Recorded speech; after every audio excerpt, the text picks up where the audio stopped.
Welcome back semuanya. Hari ini rupiah sudah tembus level psikologis 16.500 dan sudah di harga 16.635 pagi tadi. Jam 10 pagi tadi rupiah sudah di harga 16.635. Tinggal sekitar 200 lagi rupiah akan tembus level terendah sepanjang sejarah yang pernah dicapai pada tanggal 17 Juni 1998. Level 16.800 itu dicapai sebelum jatuhnya rezim Soeharto. Pada tanggal 21 Mei, pengunduran diri Soeharto, 21 Mei 1998. Nah, rupiah sempat terlemah di tanggal 17 Juni 1998. Itu sejarah selama bangsa Indonesia ada. Dan level 16.800 itu tinggal beberapa hari lagi ya, mungkin besok atau hari Kamis itu sebelum libur Lebaran. Itu level psikologis 16.800 sudah jebol dan menuju ke 17.000. Dan kalau rupiah sudah sampai ke level 17.000, itu berarti 18.000 di depan mata di tahun ini. Tidak akan lama lagi, mungkin bulan Juni sudah 18.000 jebol. Ya, berarti apa? Tanda kiamat. Ya, tanda akan ekonomi Indonesia ini akan terjun bebas. Akan terjadi kehancuran ekonomi Indonesia. Seperti di video saya sebelumnya, saya sudah mengatakan bahwa hati-hati, waspada, habis Lebaran. Habis Lebaran terjadi krisis ekonomi di Indonesia. Ya, ini pertanda dari indeks harga saham gabungan yang setiap hari naik sedikit, besok turun, naik turun. Ada aksi melego saham, aksi cuci gudang, asing keluar dari saham-saham blue chip di Indonesia, apalagi saham-saham BUMN. Walaupun kemarin ada pengumuman pengurus-pengurus dari Badan Pengelola Aset dan Antara, tetapi itu tidak membuat investor trust, percaya, dan tidak membuat investor asing tetap berinvestasi di Indonesia. Mereka tetap hengkang keluar memindahkan asetnya. Karena beberapa bulan yang lalu dari Morgan Stanley sudah mengatakan bahwa mereka akan memindahkan aset mereka ke negara lain. Nah, negara yang dituju di sini adalah mungkin negeri Cina, yang mereka melihat pertumbuhannya sudah mulai sejak mereka mengalami krisis beberapa tahun, krisis properti, mereka sekarang pemerintahnya memberikan stimulus ke ekonomi, maka ekonomi kembali bertumbuh ya.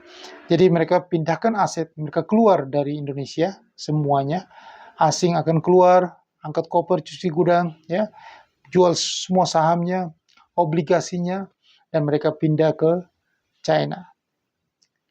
Ini bukan suatu prediksi, tetapi ini memang fakta yang terjadi, ya.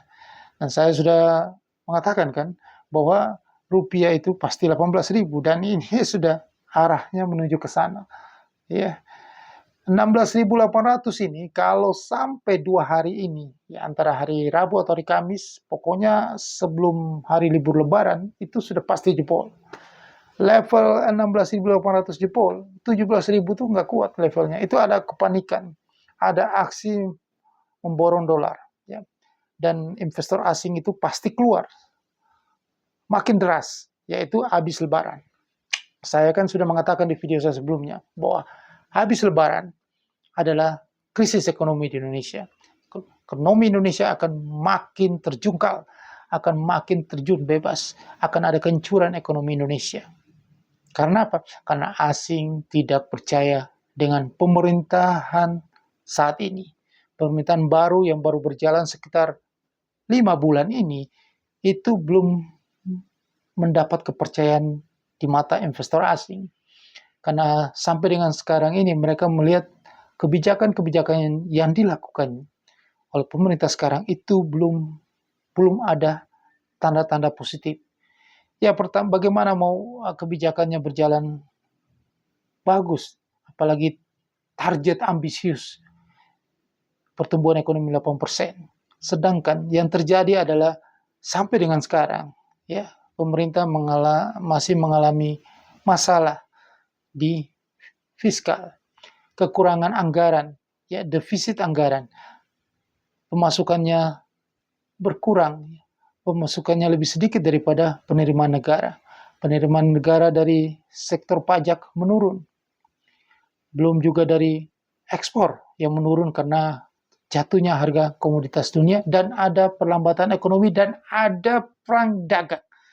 Perang dagang yang akan nanti disahkan oleh Donald Trump pada tanggal 2 April minggu depan, bulan besok, 2 April 2025 ini, antara China, Kanada, Meksiko, dia akan sahkan untuk kenaikan tarif, dan itu punya dampak efeknya nanti setelah itu dia akan melakukan kenaikan tarif ke semua negara di dunia. Dan negara-negara yang dikenakan tarif impor tinggi itu juga akan membalas ke China. Maka inilah menjadi carut-marut, menjadi uncertainty, ya. Jadi ada ketidakpastian di dunia.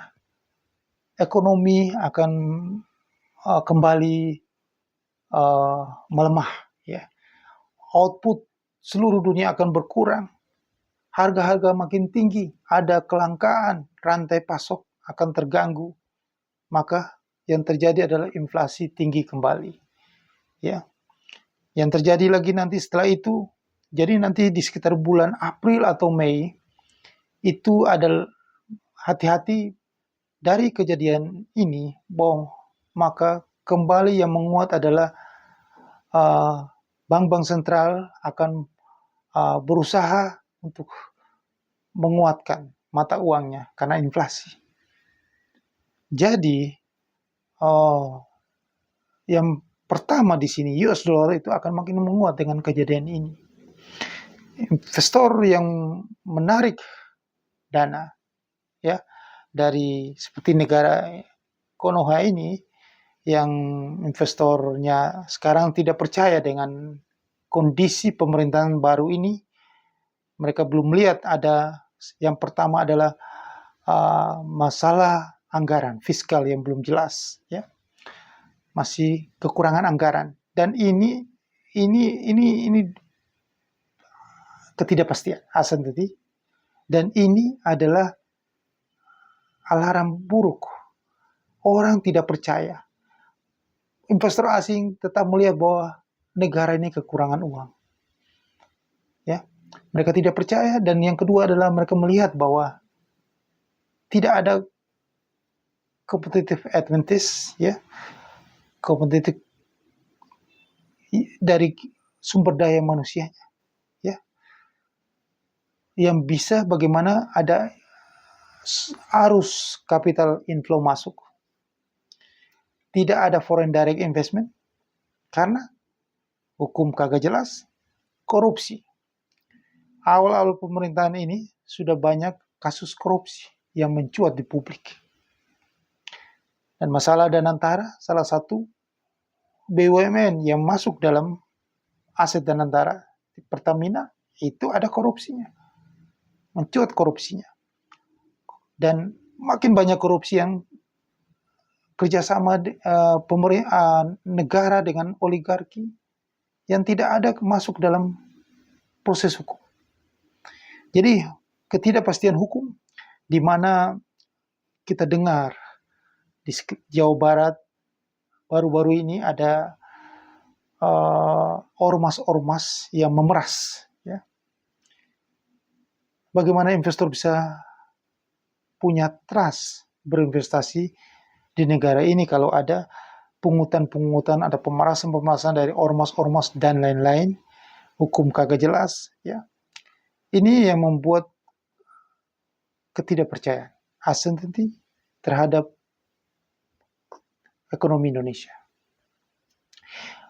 Maka yang terjadi adalah makin terpuruk ini rupiah. Karena dolar akan keluar dari negara Indonesia, maka menggerus itu cadangan devisa negara Indonesia yang dari 156 miliar US dollar sudah berkurang menjadi 154 miliar US dollar dan mungkin akan setiap bulan akan berkurang terus. Berkurang terus pada titik itu mengundang para spekulan atau para market maker, para hedge fund di dunia untuk melakukan short terhadap rupiah. Ini yang terjadi di tahun 1997 sampai 1998. Maka kalau rupiah sudah 18.000, Anda jangan coba-coba beli saham. Tinggalkan itu bursa efek Indonesia. Ya, Anda harus cari peluang, cari tempat yang bisa membuat uang Anda itu bertambah dalam kondisi yang ketidakpastian ekonomi ini. Karena kondisi global itu memancing ketidakpastian. Ya. Kondisi perang dagang itu membuat negara-negara emerging market ini makin terpuruk ekonominya. Maka yang berinvestasi di sini akan keluar kembali. Jadi memang tujuan Donald Trump itu adalah supaya investasi itu masuk ke Amerika. Dia memberikan pajak yang rendah, diskon pajak kepada investasi-investasi yang masuk ke Amerika. Maka mereka akan hengkang dari negara yang tidak ada keunggulan komparatif dan keunggulan nilai tambahnya tidak ada di sini, ya. Sumber daya manusianya tidak terampil, ya. Dan hukum segala urusan tidak jelas. Maka mereka ke negara yang semuanya serba teratur, hukum jelas, keunggulan SDM-nya, maka mereka pasti ke Amerika Serikat. Maka kita dolarnya makin terpuruk. Rupiahnya makin terpuruk. Nah, sudah tepat Anda semua yang di channel ini, yang telah mengikuti channel, saran saya suggest saya untuk membeli logam mulia emas. Nah, ini udah tepat, ya.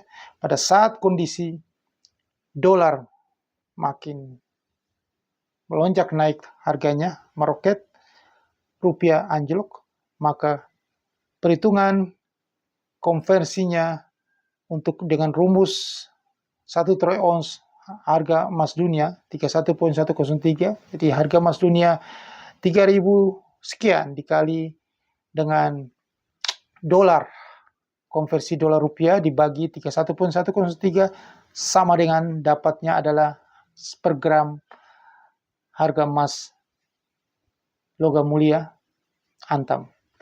Maka harga logam mulia antam itu makin dolar makin tinggi, maka harganya makin tinggi.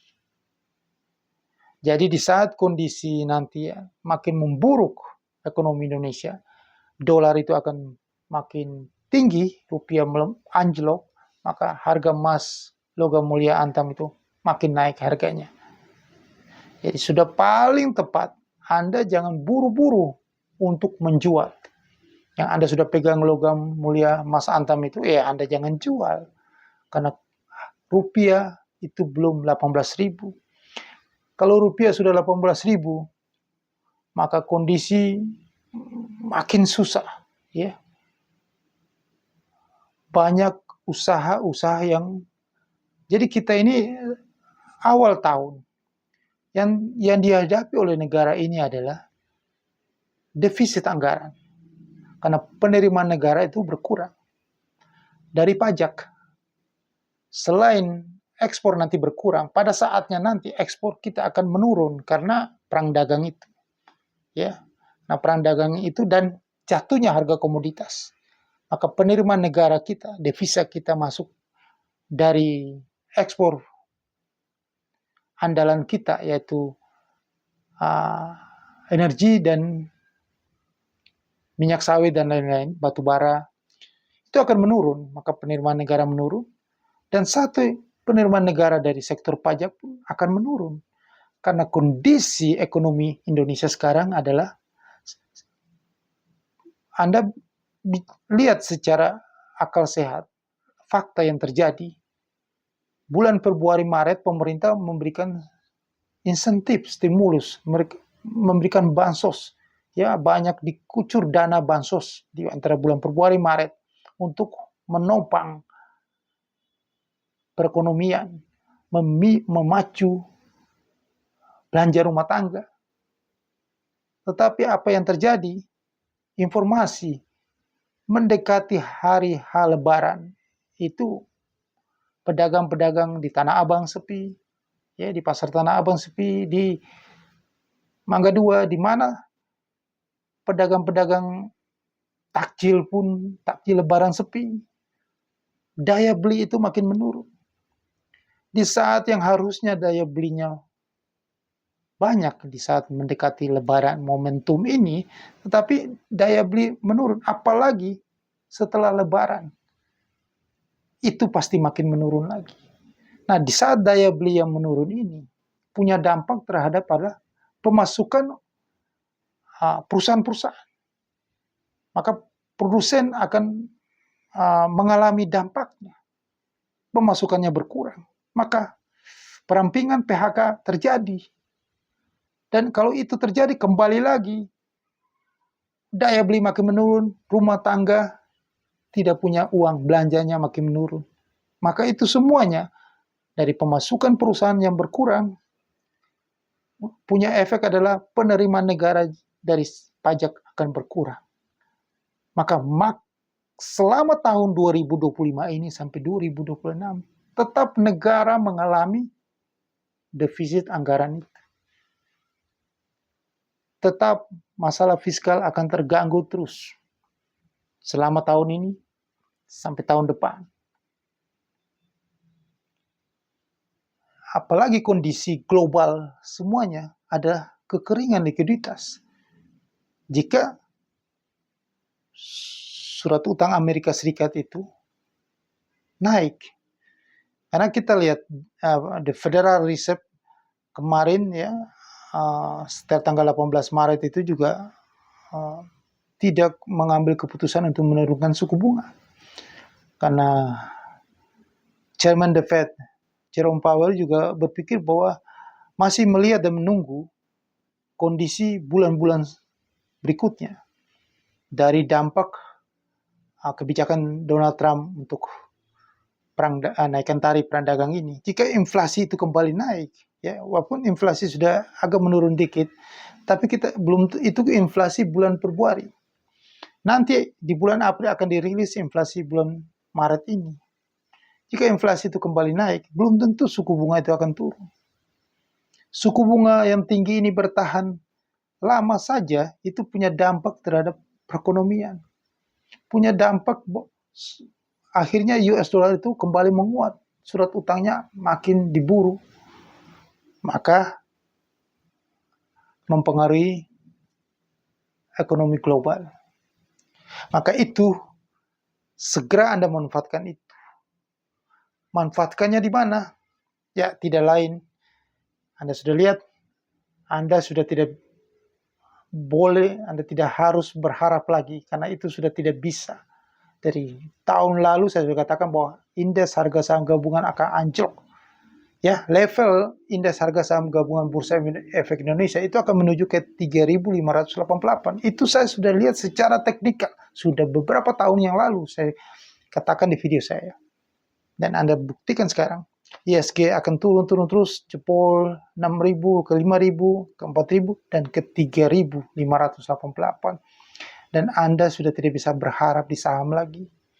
Anda harus cepat switch, pindahkan dana Anda, dan Anda harus trading di derivatif, di futures market. Karena pada saat kondisi uncertainty, ketidakpastian ekonomi dunia, ketidakstabilan, ya, nggak ada kekacauan, ya, Anda bisa keruk keuntungan besar itu di trading futures. Ya, bagi Anda yang belum mengerti, ya, Anda tidak paham, tetapi orang-orang yang sudah trading di derivatif, di futures, berharap ada ketidakpastian ekonomi. Karena mereka bisa mengeruk keuntungan besar di futures trading. Maka Anda jangan ketinggalan momentum ini. Segera Anda hubungi saya di nomor di bawah ini. Jadi kita sama-sama untuk fight, ya, kita ambil peluang, ambil momentum di trading di futures market, ya. Kalau Anda yang belum paham, hubungi saya. Saya akan jelaskan bagaimana Anda masuk ke market yang keuntungannya besar. Market derivatif 1:100, bukan 1:1.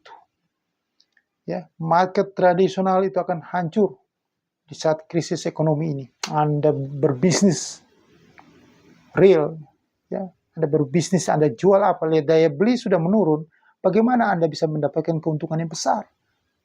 Anda jual pakaian di hari Lebaran, yang momentumnya orang setiap Lebaran orang membeli pakaian baru, itu sepi. Di saat momentumnya itu sepi. Apalagi bukan momentumnya, Anda mau jualan. Jualan makanan takjil aja sepi. Padahal ini momentumnya bulan puasa. Itu sepi. Jadi Anda mau usaha apa nanti? Setelah momentumnya lewat, makin sepi lagi. Tetapi kalau Anda masuk ke market derivatif, mau marketnya lagi bagus, Anda bisa dapatkan cuan, peluang, momen. Apalagi market dalam kondisi yang buruk, itulah yang diharapkan oleh para pelaku seperti kita ini yang trading di futures market. Kalau Anda ingin dapat keuntungan yang besar, ya harus bergabung dengan kita.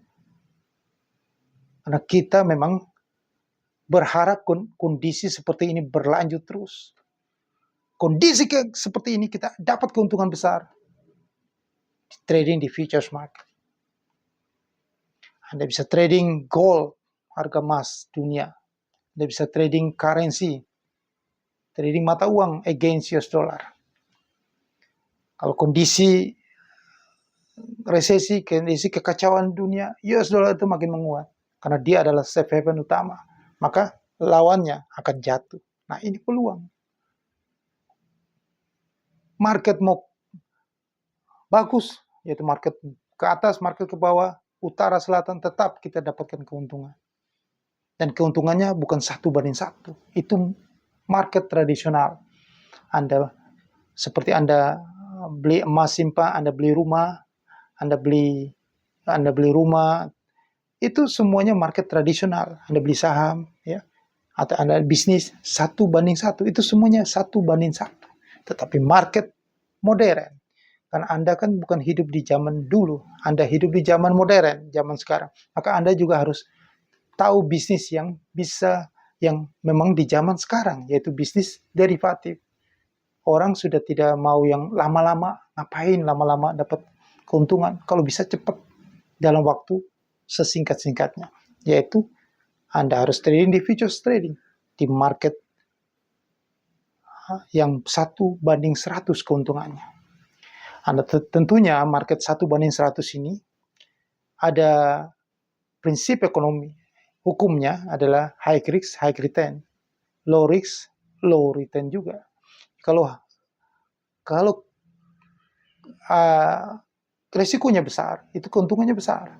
Nah, market ini memang ada risikonya. Risikonya sebanding dengan keuntungannya. Keuntungannya 1:100, resikonya juga 1:100. Tetapi yang diperlukan di sini adalah bagaimana Anda betul-betul ahli dalam trading ini. Jangan lupa hubungi saya di 081398469746, 081398469746, atau ada nomor saya di bawah ini. Kita masuk, kita fight, manfaatkan momentum kejatuhan rupiah, dolar naik. Krisis ekonomi yang akan terjadi di tahun 2025 ini. Jangan lupa subscribe channel YouTube ini. Sukses untuk Anda.